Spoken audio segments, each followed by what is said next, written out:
여당과 정부, 청와대가 일본의 화이트리스트 배제 이후 처음으로 고위 협의회를 열고 우리 경제가 받을 충격을 최소화하기 위한 대책을 논의했습니다.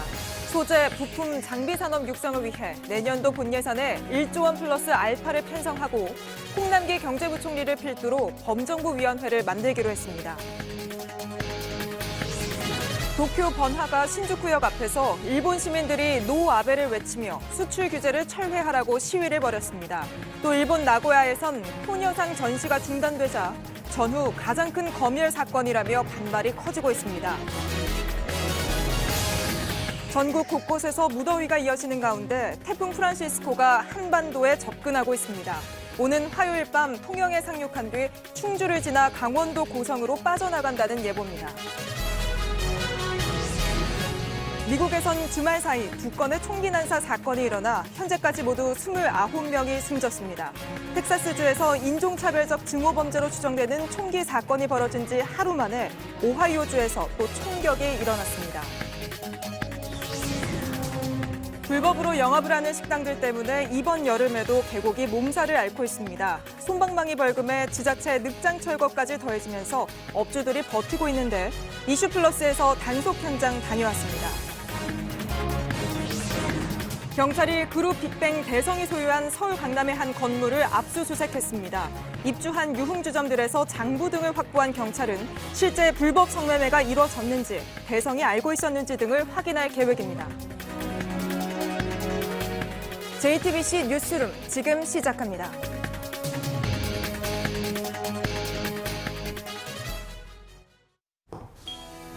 공기청정기가 도로 위로. 내일을 바꾸는 현대수소 전기차. 한국을 화이트리스트에서 빼겠다는 일본의 발표 이후 대책을 마련하기 위한 논의가 휴일에도 이어졌습니다. 이틀 연속 열린 긴급 국무회의에 이어 오늘은 고위 당정청 협의회가 열렸습니다. 정부 차원을 넘어서 국회와도 머리를 맞댄 겁니다. 내년도 본 예산에 소재 부품 산업을 지원하는 데만 1조 원 플러스 알파를 편성하기로 했습니다. 먼저 심수미 기자입니다. 굳은 표정으로 시작된 고위 당정청 협의회는 예정 시간을 넘겨 90여 분간 진행됐습니다. 제2의 독립운동의 정신으로 한일 경제대전에서 반드시 승리하겠습니다. 소재, 부품, 장비 산업 경쟁력을 강화하기 위한 중장기 대책이 주로 논의됐습니다. 내년 본 예산에만 1조 원 플러스 알파 규모를 편성하는 한편 핵심 전략 품목의 연구 개발에 예비 타당성 조사를 면제하는 등 규제를 완화하기로 했습니다. 또 홍남기 경제부총리를 위원장으로 하는 범정부 소재 부품 장비 경쟁력 위원회가 꾸려져 부처별 진행 상황을 조율합니다. 구체적인 계획은 내일 오전 성윤모 산업통상자원부 장관이 발표할 예정입니다. 오늘 자리에서는 우리 정부가 일본에 취할 상응 조치 방안은 논의되지 않았습니다. 하지만 향후 일본의 움직임에 따라 국회를 중심으로 일본 물품 수입의 방사능 검사를 강화하는 등의 논의는 계속될 걸로 보입니다. JTBC 심수희입니다. 일본의 수출 규제로 돈줄이 막힐까 걱정하는 우리 기업들을 위해 시중은행들도 나섰습니다. 피해가 예상되는 기업에게 이자를 깎아주거나 대출을 연장해주기로 한 건데 협력사들도 지원을 받을 수가 있습니다. 전다빈 기자입니다. 5대 시중은행이 일본 수출 규제에 따른 기업 피해를 최소화하기 위해 금융 지원에 본격적으로 나섭니다. 먼저 공통적으로 중소 중견기업에 새로 자금을 지원하고 대출 금리를 낮춰줍니다. 반도체와 디스플레이 등 피해가 예상되는 기업, 그리고 협력사까지 그 대상입니다. 신한은행과 우리은행은 1조 원 이상의 자금을 투입해 기업들의 신규 대출을 지원합니다. 은행마다 최소 연 0.2%포인트에서 최대 1.2%포인트의 금리를 깎아주기도 합니다. 하나은행은 피해 기업의 임직원에 대해서도 대출 연장을 해주는 등 지원책을 마련했습니다. 통상 은행권에선 요즘처럼 경기가 불확실할 땐 대출을 줄여 위험 관리를 합니다. 하지만 이번엔 정부 방침에 발맞춰 여러 지원책을 내놓은 것으로 보입니다. 정책금융기관의 대출과 보증을 일괄 만기 연장하는 방안을 즉시 시행하겠습니다. 시중은행에서도 정책금융기관에 준해서 만기 연장이 이루어지도록 협조해 주시기를 기대합니다.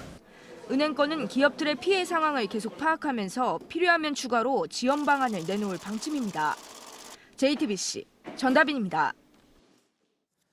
일본 내에서는 그래도 폭주하는 아베 정부에 대해 경고하는 목소리가 꾸준히 나오고 있습니다. 오늘은 도쿄 한복판에서 수출 규제 조치를 비판하는 이른바 노 아베 집회가 처음으로 열렸습니다. 200명 넘는 일본 시민들은 한국 시민과 연대하기 위해 거리에 나섰다고 말했습니다. 윤서령 특파원입니다. 아베를 다오스ぞ! 아베를 다오스ぞ! 일본 정부의 수출 규제 조치 철회를 요구하는 집회가 도쿄 한복판에서 열렸습니다. 참석한 일본 시민들의 손에는 노 아베, 한글로 적힌 팻말이 들렸습니다. 한국에서 등장한 것과 똑같은 모양입니다. 今起こっている貿易戦争を仕掛けている。これは単に国民を扇動するものであって、そんなものに我々は乗りません。 아베 정부의 조치를 비판하는 지식인들의 성명이 나온 적은 있지만 시민들의 집회는 처음입니다. 도쿄에서 가장 번화한 신주쿠역 앞입니다. 200명 넘는 시민들이 노 아베 팻말을 들고 집회에 참석하고 있는데요. 오늘 집회는 특정 단체가 주도한 것이 아니라 시민들이 트위터를 통해 정보를 공유해 자발적으로 모인 겁니다. 시민들은 수출 규제 조치가 인기몰이를 위한 정책이라고 비판했습니다. 具体的な証拠がなくて因縁であり、言いがかりであり、それは、まともな交渉ではない、もう正当性は全くないと思います。 한국 대법원의 강제징용 판결에 개입을 요구해서도 안 된다는 지적도 내놨습니다.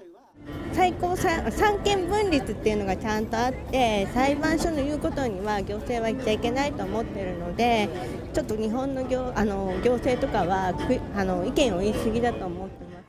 한국 시민들의 집회를 보고 거리로 나섰다는 참석자들은 양국 시민들의 연대도 강조했습니다. 도쿄에서 JTBC 윤서령입니다.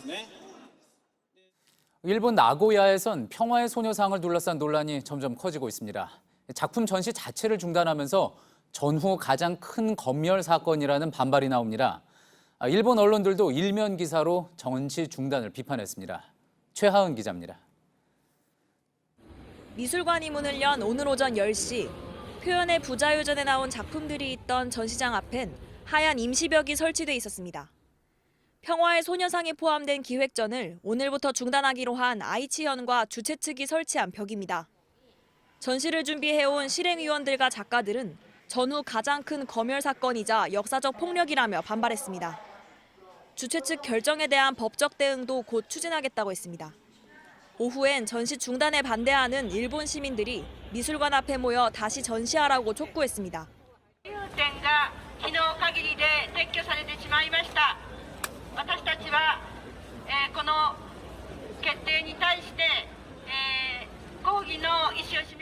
아사히 신문 등 현지 언론도 일면의 전시 중단 소식을 전하며 정부의 압박은 비열한 행태라고 비판했습니다.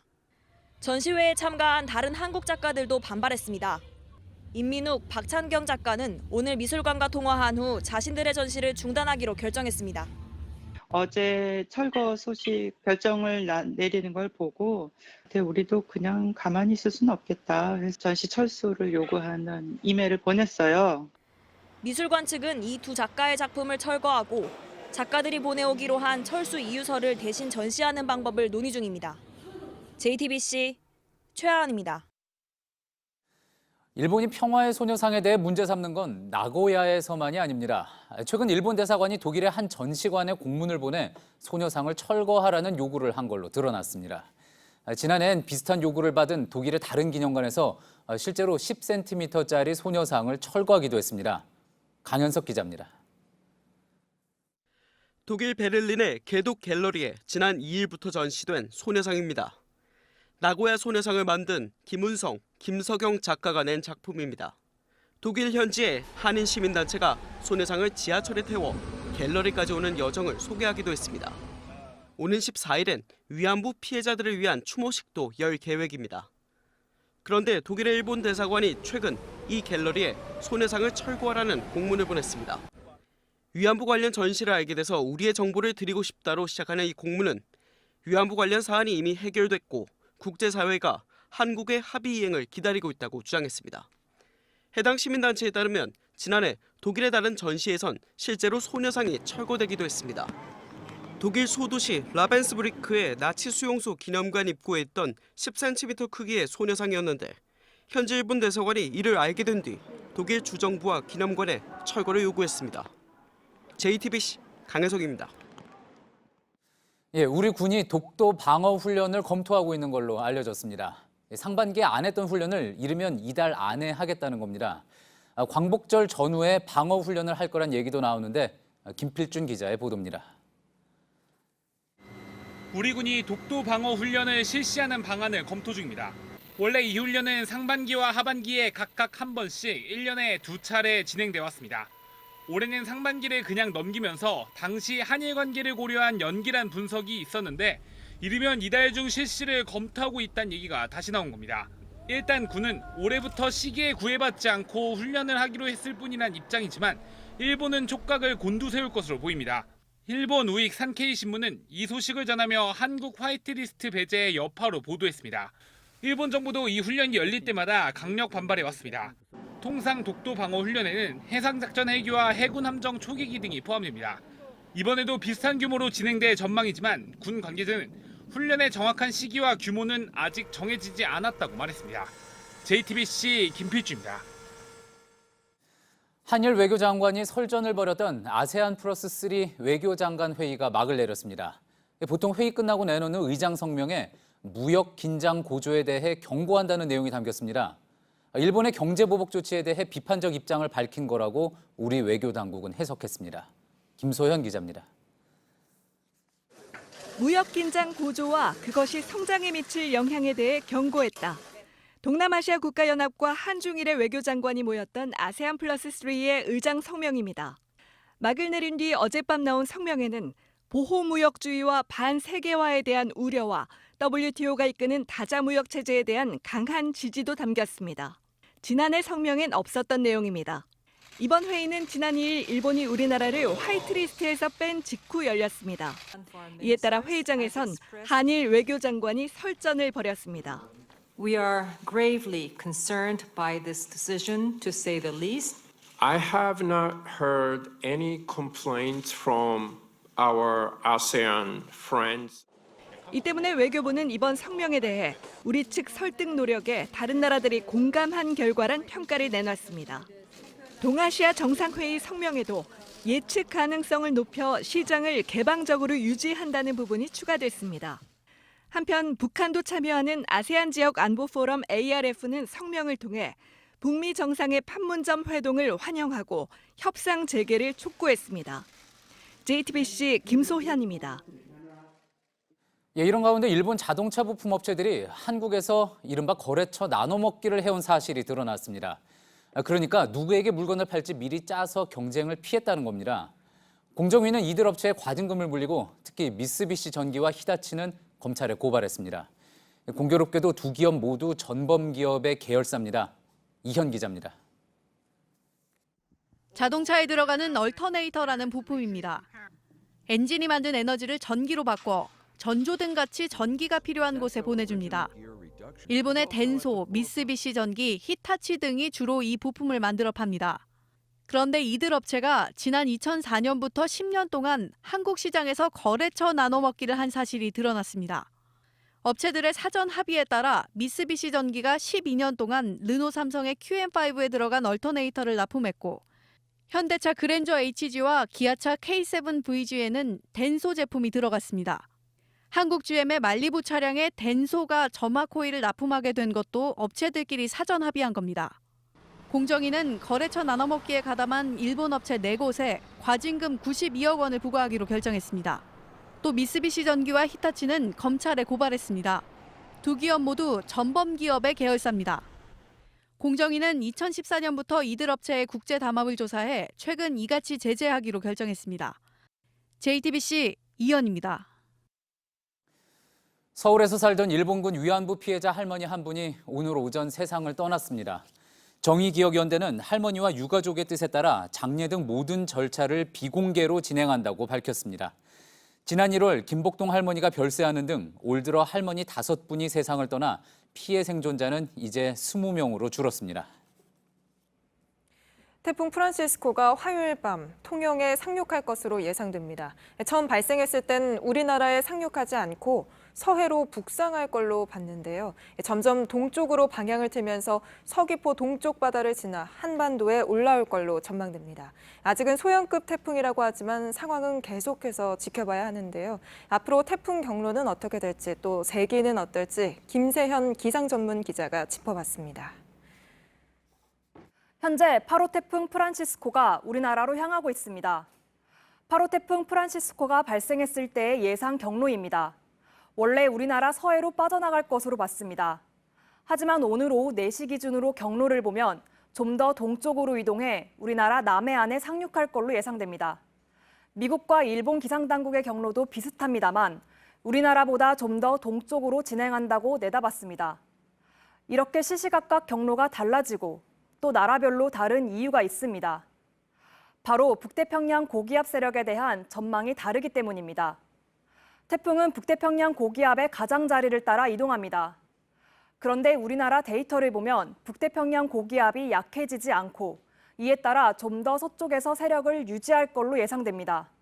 결과적으로 고기압 가장자리가 한반도 중심에 놓인다는 겁니다. 우리와 미국, 일본 자료를 보면 공통으로 예측한 부분도 있습니다. 바로 화요일에 일본 가고시마를 통과한다는 겁니다. 현재 태풍은 일본 남쪽을 지나고 있는데요.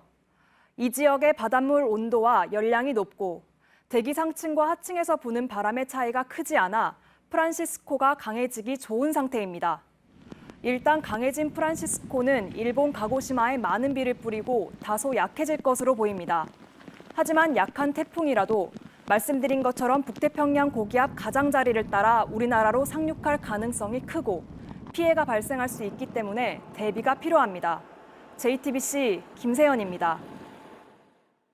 네, 이렇게 태풍이 또 오고 있지만 이번 주에 이어 다음 주 초까지 무더위는 계속된다고 합니다.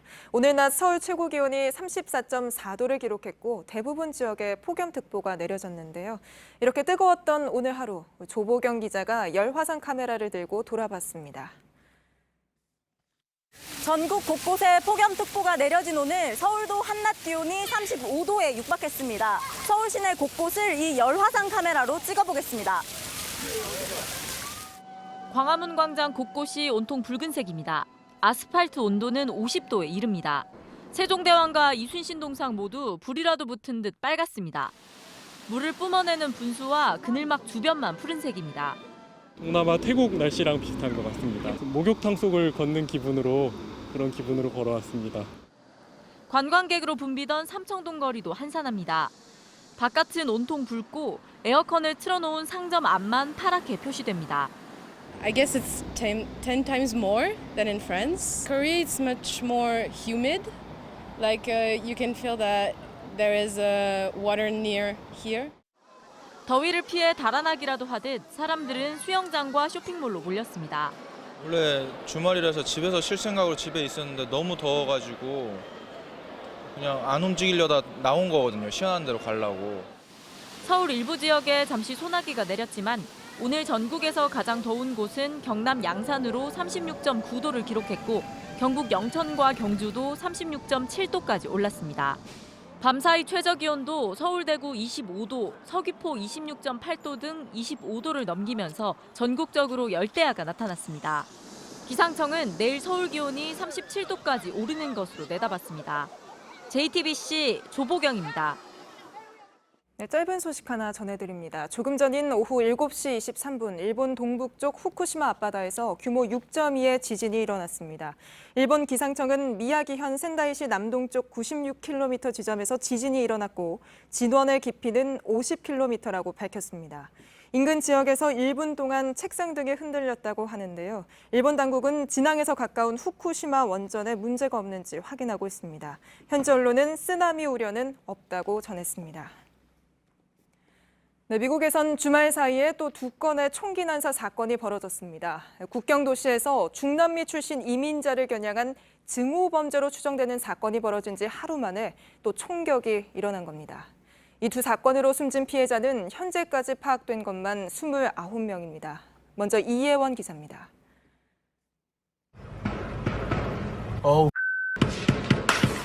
총소리가 계속 이어지고 사람들은 황급히 도망칩니다. 미국 오하이오주 데이턴에서 현지 시간 오늘 새벽 1시를 넘겨 벌어진 총기 난사 사건 현장입니다. 이 사고로 9명이 숨지고 최소 16명이 다쳤습니다. 현지 경찰에 따르면 용의자도 현장에서 숨졌습니다. 이보다 하루 앞서 텍사스주 엘패소의 월마트에서도 총기 난사가 벌어졌습니다. 무려 20명이 숨지고 26명이 다쳤습니다. 주말을 맞아 생필품을 사러 왔던 시민들에게 쇼핑은 악몽이 됐습니다. The first thing I heard was the gunshots, and then when I turned around and to see what was going on, that's when I saw him, and that's when I ran back with my mom and I told her, let's go, let's go, let's go.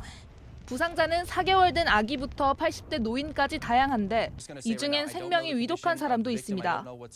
경찰은 현장에서 21살의 백인 남성 패트릭 크루시어스를 용의자로 체포했습니다. 경찰은 크루시어스가 온라인에 인종차별적인 내용의 성명서를 올렸다고 밝혔습니다. JTBC 이연입니다. 네, 이렇게 행사장이나 쇼핑몰처럼 사람이 몰리는 곳을 찾아 총을 쏴대는 총기 난사범들을 액티브 슈터라고 합니다. 미국에선 최근 8일 동안 이런 액티브 슈터가 저지른 범행이 3건이나 발생했는데요. 공포가 번지면서 총기 규제 목소리가 미국 안에서 다시 커지고 있습니다. 황예린 기자입니다. 천막이 쳐지는 행사장에서 사람들이 급히 몸을 피합니다.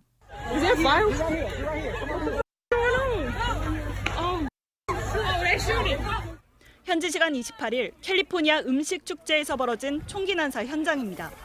10만 명이 넘게 찾는 유명 축제에서 사건이 발생해 3명이 숨지고 15명이 다쳤습니다. 텍사스 엘패소의 월마트에서 20명의 목숨을 앗아간 총기 난사도 쇼핑객이 많은 주말에 발생했습니다.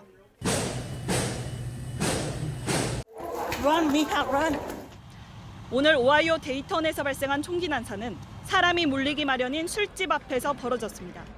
이 때문에 현지 경찰들은 이들 사건의 용의자들을 모두 액티브 슈터라고 밝혔습니다. 사람이 많이 몰리는 곳을 찾아 살인을 저지르는 총기 난사범을 가리키는 용어입니다. 이런 액티브 슈터들의 범행이 잇따르자 미국에선 총기 규제론이 다시 거세지고 있습니다. 백악관과 의사당 근처에선 총기 규제 강화를 요구하는 시위들이 잇따르고 있고 민주당 대선 주자들도 앞다퉈 공약을 내놓고 있습니다. JTBC 황예린입니다. 미국이 중거리 핵전력 폐기 협정을 탈퇴한 지 하루 만에 신형 중거리 미사일을 아시아 동맹국에 배치하고 싶다고 말했습니다. 중국을 겨냥하고 나선 건데 한국도 배치 후보지가 될 수 있다는 분석이 나옵니다. 워싱턴에서 임종주 특파원입니다. 취임 일주일 만에 아시아 순방길에 오른 에스퍼 미 국방장관이 기내에서 기자들과 만났습니다. 신형 중거리 미사일의 아시아 배치를 고려하느냐는 질문에 다음과 같이 답합니다. Yes, I would like to, but let's be clear. I'm talking about conventional weapons. Yeah, INF range, right? Exactly. 그리 오래 걸리지 않을 수 있음을 시사했습니다. That's what we're just discussing. I mean, I would prefer months. 미국이 32년 전 옛 소련과 맺었던 핵전력 폐기 협정 INF 탈퇴 하루 만에 나온 미사일 배치 계획입니다. 중국의 군비 확장을 견제하겠다는 의도가 짙다는 분석들이 나오고 있습니다. 중국도 가만히 있지 않을 태세입니다. 中方对美方不顾国际社会的反对，执意退出中导条约深感遗憾，并坚决反对。 배치 지역도 문제입니다. 에스퍼 장관은 일단 동맹국과 논의하겠다고 했습니다. 오는 9일 한국을 방문해 정경두 국방장관과 만납니다. 배치 문제가 논의 테이블 위에 오를 것으로 예상됩니다. 뉴욕타임스는 최근 일본과 한국을 거론했습니다. 미 정부 관계자들은 미래의 전망을 추측하는 것은 성급하다며 예단을 경계하고 있지만 이곳에선 동맹국들의 당혹감과 중국, 북한의 반발을 부를 것이라는 보도가 나오고 있습니다. 워싱턴에서 JTBC 임종주입니다.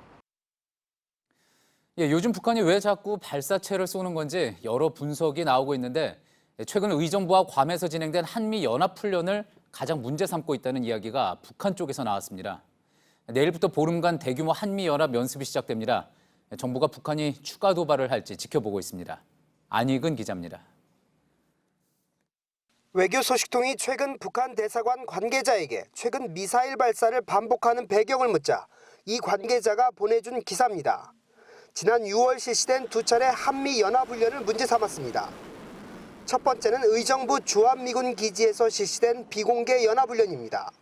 북한은 자국의 지하시설을 침투하고 탐색하는 훈련으로 대량 살상 무기의 핵심 시설 제거와 같은 도발적인 군사작전이라고 주장했습니다. 또 다른 훈련은 우리 해군이 미 7함대와 함께 괌 해역에서 실시한 작전명 사일런트 샤크 훈련입니다. 적 잠수함을 탐색, 추적, 파괴하는 시뮬레이션 훈련이라고 주장했습니다. 통신은 이 같은 훈련들이 한반도에서 움트는 평화 흐름에 역행하는 위험하고 적대적인 군사작전이라고 비난했습니다. 그러면서 남북 관계를 개선하기 위해선 반북 전쟁 연습을 영구 중단해야 한다고 덧붙였습니다. 다만 청와대 관계자는 두 훈련 모두 통상적인 훈련이라고 반박했습니다. 의정부에서 실시한 훈련은 주한미군 제2보병사단과 우리 육군이 2016년부터 해온 WMD 제거 훈련이고 괌에서 실시한 잠수함 연합훈련도 2년마다 실시되는 훈련이라는 겁니다. JTBC 안의근입니다.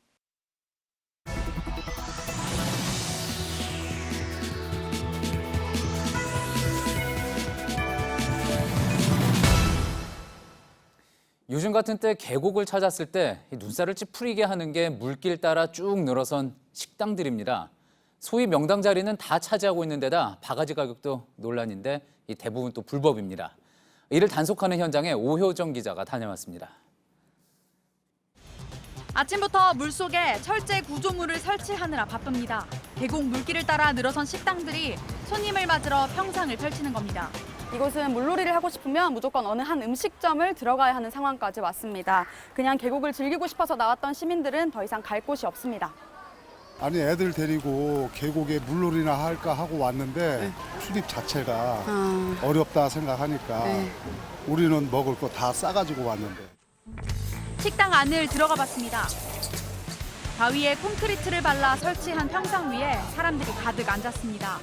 물 위쪽으로 만든 공간엔 사람들이 아슬아슬하게 오갑니다. 나무판을 대어 인공 폭포도 만들어놨습니다. 모두 하천법 위반입니다. 단속을 안 하는 건 아닙니다. 이걸 설치하는 것도 불법인데 설치한 거를 이용해서 물을 막는 것도 불법이에요. 위생도 문제입니다. 음식을 좀 따로 넣으셔야지 팔이 날파리 이렇게 많아요.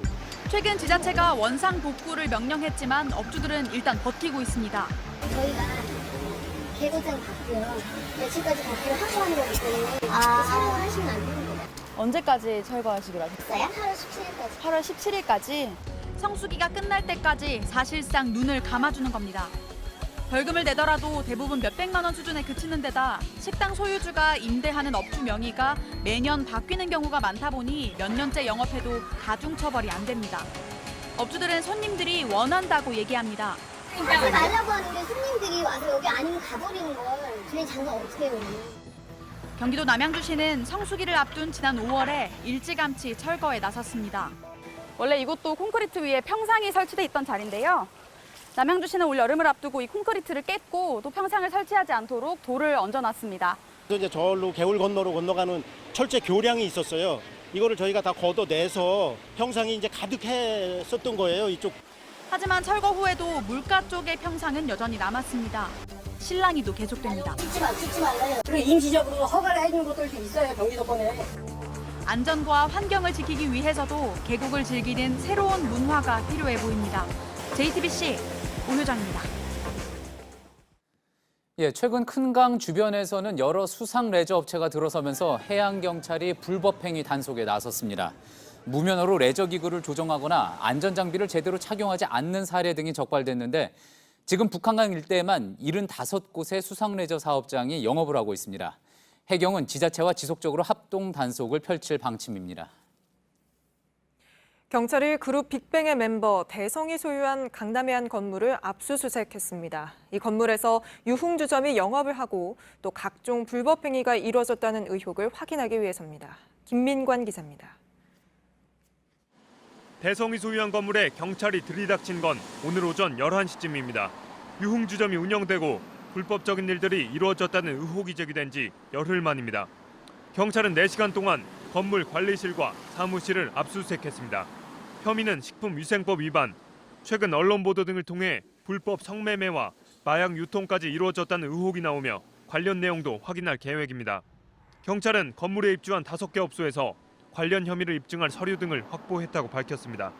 대성은 지하 1층에 지상 6층인 이 건물을 2017년 사들였고 불법 영업을 몰랐다는 입장입니다. 하지만 건물 매입 전 불법 영업을 방조했을 경우에 대해 법률 자문을 받았다는 의혹이 제기된 상태입니다. 건물 주인 대성이 성매매 등을 알고 있었다면 방조죄로 처벌받을 가능성도 있습니다. 앞서 경찰은 지난 4월부터 최근까지 이 건물에서 여성 도우미를 고용해 불법 영업을 해온 업주 등 4명을 식품위생법 위반으로 검찰에 넘겼습니다. JTBC 김민관입니다.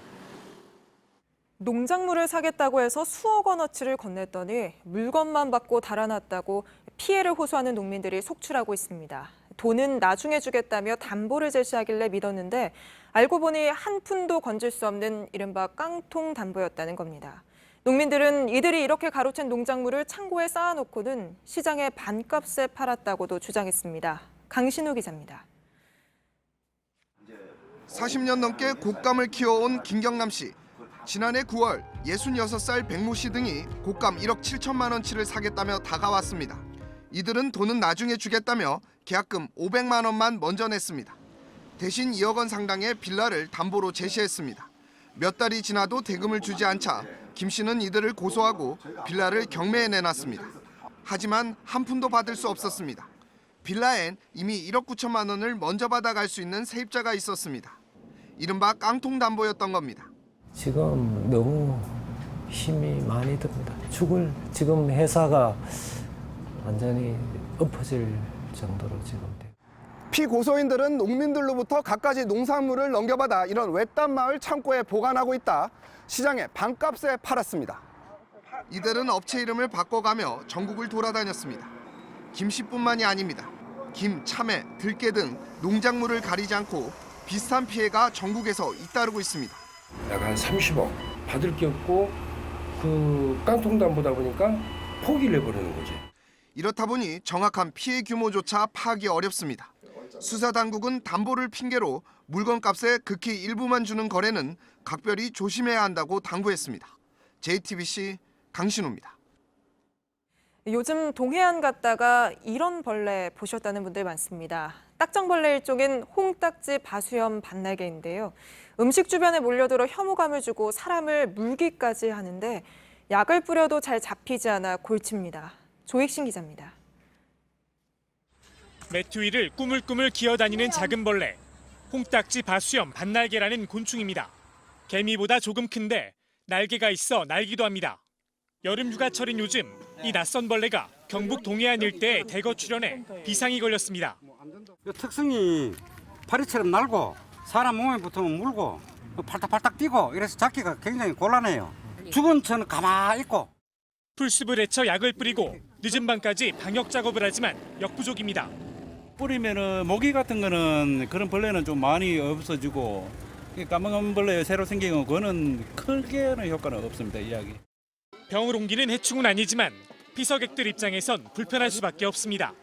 벌레가 음식에 막 뛰어들어요. 뛰어들고 또 여자들 이렇게 화장품 냄새 이런 거 좋아하고 막 달려들고 이 다리 뭐 치마 속으로도 막 들어오거든요. 사람을 물기도 합니다. 물리면은 어느 정도 이게 좀 아프나요? 목이 물리는 거. 간지럽고 그런 건 없어요. 붓는 것도 없고 그냥 약간 따끔거리는 거. 벌레가 나온다는 소문에 성수기인 요즘 캠핑장도 타격이 큽니다. 상인들도 울상입니다. 피서객들이 와가지고 벌레 때문에 많이 가요. 오늘 또 요 두 집이 있는데 하루 더 잘라 했었는데 예. 그 벌레 때문에 간다 하더라고. 잡고 때리고 잡고 때리는 거 팔이 아파 죽겠는 발바닥이야. 습하고 음식물 쓰레기가 많이 나오는 요즘이 홍딱지 바수염 반날개가 활동하기 좋은 시기입니다. 파리나 이런 것들이 많이 발생하면 걔네들이 이제 먹어주는 포식자여가지고, 그러니까 걔네들의 먹이가 이제 갑자기 많아지면은 걔네들이 대발생을 할 수가 있는 거죠. 한동안 낯선 벌레와의 불편한 동거가 불가피해 보입니다. JTBC 조유신입니다. 엘리베이터 앞에서 우연히 마주친 이웃 여성을 성폭행하고 살해한 40대 남성에게 무기징역형이 확정됐습니다. 박모 씨는 지난해 5월 출근길에 나선 이웃을 자신의 집으로 끌고 가 성폭행하고 살해한 혐의로 재판에 넘겨졌습니다. 앞서 1, 2심 재판부는 강 씨가 이미 3건의 성범죄로 10년 넘게 복역했다며 사회에서 무기한 격리해야 한다고 밝혔습니다. 미용 상품 등을 파는 올리브영 운영업체 CJ 올리브 네트워크스가 납품업체에 각종 갑질을 했다가 과징금 10억 원을 물게 됐습니다. 공정거래위원회는 CJ 올리브 네트워크스가 재고 물건 41억 원어치를 마음대로 반품시키고 종업원을 파견받아 놓고서 인건비를 주지 않았다고 밝혔습니다. 어린이집에서 일한 지 일주일 만에 아이들을 학대한 혐의로 재판에 넘겨진 40대 보육교사가 집행유예를 선고받았습니다. 법원은 인천 서구의 어린이집에서 낮잠을 자지 않는다며 4살 아이의 양볼을 잡고 들어올리는 등 원생 5명을 모두 17차례 학대한 혐의를 받는 A씨에게 징역 4개월에 집행유예 1년을 선고했습니다. 연일 대규모 시위가 이어지고 있는 홍콩에서 한국인 한 명이 체포돼 경찰 조사를 받고 있습니다. 현지 시간 오늘 새벽 시위가 벌어졌던 홍콩 몽콕 거리에서 불법 시위에 참가한 혐의로 붙잡힌 겁니다. 이 한국인은 취업 비자를 받아 현지에서 일하고 있는 20대 남성으로 알려졌습니다. 지난해 한국인 최초로 메이저 대회 4강에 오르며 테니스 붐을 일으켰던 정현 선수. 올해 들어선 허리 부상으로 부진하다가 한동안 대회에 나서지 않았는데요. 하지만 5개월 만에 나선 복귀전에서 우승하며 부활의 날개를 활짝 폈습니다. 백수진 기자입니다. 날카로운 서브는 상대를 압도했고 백핸드의 위력은 여전했습니다. 부상을 털고 돌아온 한국 테니스 간판 정현이 청두 인터내셔널 챌린저 정상에 올랐습니다. 2년 전 세계 36위에 올랐던 일본의 스기타를 상대로 2대0 완승을 거뒀습니다. 호주 오픈 4강까지 올랐던 정현에게 세계 100위권 아래 선수들이 나서는 챌린저 대회는 다소 쉬운 무대였지만 이번 우승은 뜻깊습니다. 지난 2월 암로 월드 토너먼트 1회전 탈락을 마지막으로 정현은 코트를 떠났습니다. 5개월간 허리 부상 재활에만 매진했습니다. 그 사이 한때 세계 19위였던 랭킹은 166위까지 밀려나 한국 테니스 1인자 자리도 권순우에게 내줬는데 경기 감각을 되살리려 나온 이번 대회에서 가뿐히 우승컵을 들어올리며 부활을 알렸습니다. 안경을 쓴 모습과 상대에 휘둘리지 않는 침착한 플레이로 교수님이라는 별명을 얻은 정현. 남자 프로 테니스 ATP 투어는 교수님이 돌아왔다며 정현을 반겼습니다. 정현은 곧바로 일본으로 건너가 또 다른 챌린저에 출전하며 ATP 투어 복귀를 준비합니다. 시즌 마지막 메이저 대회에 대한 기대감도 커집니다. 오는 26일 개막하는 US 오픈에선 정현은 랭킹이 낮아 예선부터 치러 본선 티켓을 따내야 합니다. JTBC 백수진입니다.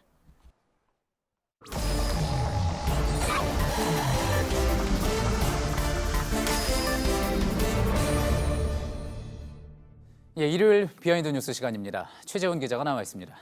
첫 번째 키워드 볼까요? 네, 첫 번째 키워드는 고노와 트럼프 장난감으로 정했습니다. 예, 고노라고 하면은 요즘 계속 저희 뉴스에 많이 등장하고 있는데 일본 외무상 고노 이야기하는 건가요? 맞습니다. 고노다로 외무상. 얼마 전에 강경화 외교부 장관 만났다고 제가 이 시간에 소개를 해드렸고 저렇게 악수를 할 때 강 장관이 손을 어찌나 세게 잡았는지 고노다로 외무상 손이 저렇게 하얗게 손자국이 났었다 한번 전해드렸었죠. 예. 이 일본 수출 규제 문제로 외교 무대 전면에 나서면서 자주 등장을 하고 있는데 최근에 저희 네티즌들이 이 일본 고노 외무상의 과거 소셜미디어 게시물 중에 이런 걸 찾아냈습니다. 예. 보시면 3년 전인 2016년 10월에 올린 글입니다. 이 트럼프 대통령 인형 사진과 함께 이 도널드 트럼프 독토이라고 해서 트럼프 개 장난감이라는 글을 써서 올려놨습니다. 예. 자, 2016년 10월에 올렸다고요? 그렇다면은 미국 대선이 있기 전이고 트럼프 대통령이 되기 전 일이네요? 네, 저 인형이 대선 직전에 유행했던 인형이라고 합니다. 이 미국 반려동물들이 물고 뜯고 핥히면서 가지고 노는 저렇게 개들을 위한 장난감인 건데 예. 이게 미국의 한 반려동물 용품 체인점이 당시 대선 주자들을 패러디해서 저런 인형들을 판매를 했었다고 합니다. 그래서 트럼프 외에도 뭐 힐러리라든지 버니 샌더스를 패러디한 저런 인형들도 있었고요. 그런데 유독 트럼프 인형이 인기가 많았었다고 합니다. 이 힐러리께 한 개 팔리면 이 트럼프 거는 3-4개가 팔릴 정도였다고 합니다. 예. 자, 그렇다면 또 2016년 그 당시에는 이제 고노가 당시에는 외무상이 아니라 그냥 의원 신분 아니었습니까? 맞습니다. 자, 이 사진을 올린 거는 트럼프 대통령이 당선이 되지 않을 거라고 생각을 하고 혹시 어떤 조롱의 의미? 장난으로 그렇게 올렸다고 봐야지 될까요? 네, 당시 일본 내에서는 좀 트럼프의 당선 가능성에 대해서 굉장히 낮게 보고 있었는데 우리 네티즌들이 이 게시물을 찾아내서 최근에 트럼프 대통령의 트위터에 이 사실을 알렸습니다. 트럼프 대통령 계정에 문제 사진을 보내면서 저렇게 영어 메시지로 미스터 트럼프, 이 사진은 이 일본의 외무상이 올린 것이다. 일본은 당신이 선거에서 지기를 바란다. 이렇게 영어 메시지를 보냈고 또 다른 사람은 이게 일본 정치인들의 오랜 속마음이다. 영어 메시지를 보내기도 했습니다. 트럼프 대통령이 이걸 직접 봤는지는 확인되지 않았습니다. 그렇군요. 자, 이번 수출 규제 또 한일 갈등 국면에서 고노 외무상이 우리 국민들에게 감정이 상하게 하는 발언을 많이 했기 때문에 저런 트윗 저렇게 또 전하게 된 거라고 봐야 되겠군요. 그렇습니다. 이 고노 외무상이 최근에 저희를 굉장히 불쾌하게 했던 행동들을 많이 보였는데 특히 대표적인 것이 이 주일 한국 대사를 불렀을 때 일입니다. 영상으로 준비했습니다. 예. 함께 지혜를 모아나가기를 기대하겠습니다. 韓国側はこのような努力の一環として、日本側に韓国側の構想をお伝えしていますけれども。ちょっと待ってください。韓国側の提案は全く受け入れられるものでない。国際法違反の条件。 네, 저렇게 통역을 하는데도 다 듣지도 않고 중간에 말 자르고 자기 하고 싶은 말을 했었죠. 그리고 카메라 다 있는 앞에서 일부러 우리 대사를 망신 주려 한 것 아니냐 이런 말도 나왔었습니다. 예, 저 당시에 저런 장면을 봐서도 그렇고 굳이 할 필요가 없는 쓸데없는 트윗을 남겼던 것으로 봐서도 그렇고 고노 외무상의 어떤 인물인지 충분히 알 수 있을 것 같습니다. 예, 두 번째 키워드 볼까요? 네, 다음 키워드는 부자유의 완성으로 정했습니다. 예, 뭔가 심오한 의미인 것 같기도 한데 어떤 내용입니까? 네, 일본 나고야의 평화의 소녀상 얘기입니다. 앞서 리포트에서도 보셨지만 이 일본 국제예술제 아이치 트리엔날레에 전시된 평화의 소녀상 지금 전시가 중단이 된 상태이고 보시는 것처럼 지금 저렇게 커다란 벽으로 막혀서 아예 볼 수도 없는 상황이 됐습니다. 예, 자, 당장 전시물 자체로 옮길 수가 없으니까 저렇게 아예 가림막으로 가려놓은 그런 모습이네요. 이제 보고 싶어도 볼 수가 없는 상황이 된 거군요. 그렇습니다. 그래서 이 새삼 이 소녀상이 출품된 전시회의 주제가 조명을 받고 있습니다. 이 주제를 좀 보시면 표현의 부자유 그 후라고 되어 있는데요. 위안부 피해 문제라든지 또 식민 지배라든지 정권 비판 등을 다뤘다가 전시가 중단됐거나 철거됐던 작품들만 모아서 전시를 했습니다. 이를 통해서 일본 사회의 표현의 자유가 얼마나 부족한지를 보여주자라는 취지였는데 결과적으로는 일본 정치권과 우익들의 압박으로 지금 전시가 중단이 된 상태입니다. 처음 취지는 상당히 좋았던 거군요. 네. 예. 그래서 이 전시에 참여한 사진 작가 안세홍 씨가 소셜 미디어에 이런 글을 남겼습니다. 표현의 자유를 위해서 기획한 전시가 3일 만에 표현의 부자유와 언론 통제를 몸소 실천하는 전시가 됐다라고 썼는데 그래서 일본 스스로 표현의 부자유를 완성해냈다. 또 부자유를 증명했다. 이런 말도 나왔습니다. 지극히 당연한 얘기지만 일본 헌법에도 표현의 자유는 보장이 되어 있습니다. 보시면 일본 헌법 21조에는 표현의 자유는 보장된다. 검열을 해서는 안 된다라고 저렇게 명시가 되어 있습니다. 예. 그럼에도 불구하고 표현의 자유를 보장하지 못했던 어떤 그런 사례들을 전시물을 통해서 다시 한번 극복해보자 그런 취지였던 것 같은데 그런 취지의 전시물, 다른 전시물은 뭐가 있었는지도 좀 궁금합니다. 네, 좀 소개를 해드리겠습니다. 이 사진들을 보실 텐데요. 조금 전에 소개해드렸던 안세홍 작가가 전시한 그 중국에 있는 위안부 피해자 할머니들의 사진입니다. 겹겹이란 주제로 이 전시를 했는데 이 작품들도 지금 전시가 중단된 상황이고요. 또 다른 것을 보시죠. 저희 김난 기자가 이 나고야 현지에서 촬영한 영상을 좀 보실 텐데 미디어 아티스트 박찬경 작가, 박찬욱 감독의 동생입니다. 이 박찬경 작가의 소년병이란 작품인데 북한 소년병들을 통해서 우리의 분단의 아픔을 소개하는 작품이고 이 작품은 중단 대상은 아닙니다만 이 작가가 소녀상 전시 중단에 반발을 해서 지금 작품을 철거하겠다라는 뜻을 주최 측에 전달을 했다고 합니다. 예, 알겠습니다. 여기까지 듣겠습니다. 비하인드 뉴스 최재현 기자였습니다. 예, 오늘 저희가 준비한 소식은 여기까지입니다. 시청해주신 여러분 고맙습니다.